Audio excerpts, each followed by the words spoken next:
This is Mrs. Fouts here, your school librarian, and I'm going to talk a little bit about our electronic devices, how to care for them, and the checkout process. Just like you take care of your books, you need to take great care of the electronic devices you borrow from the library. They're expensive, and before making the decision as to whether or not you want to check these out, first decide if you're willing to cover the cost should damage occur. To avoid damage, follow these simple steps. Don't put your device in your backpack if you've got water bottle or food in your backpack. Do not stack books on top of your device. Make sure you leave the device in the case. Do not leave the device unattended. Do not leave it outside. Do not carry it in the rain, and avoid letting others borrow it. Just be smart when it comes to these devices, and you should be fine. Now for the checkout process. We have a variety of devices available. We've got Kindle Fires, we have 2 types of Kindle e-readers, and we also have iPads that you can check out. When it comes to our e-readers, these contain only books. You aren't going to use the internet with these devices, you're not going to play games or use apps. The e-readers are strictly for reading. There are lots of great books available on each of the Kindles. You may keep these Kindle e-readers for up to a week.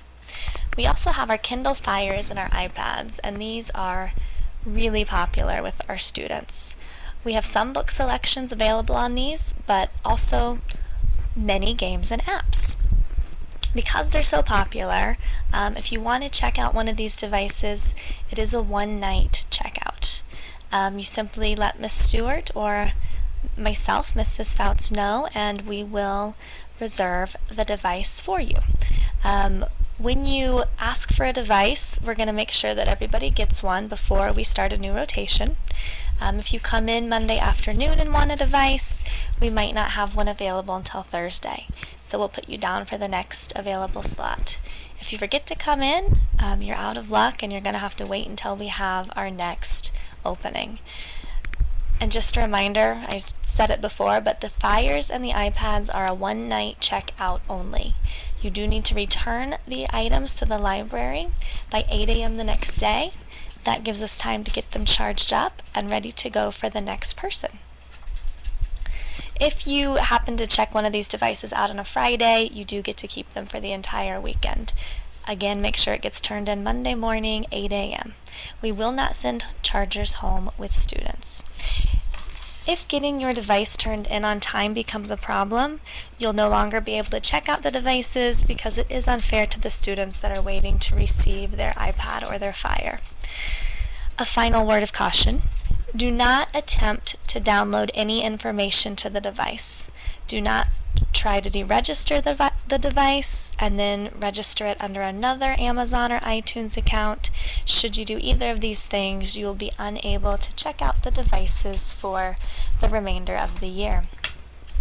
If you need help figuring out how our different devices work, we've got some helpful videos that are online for you.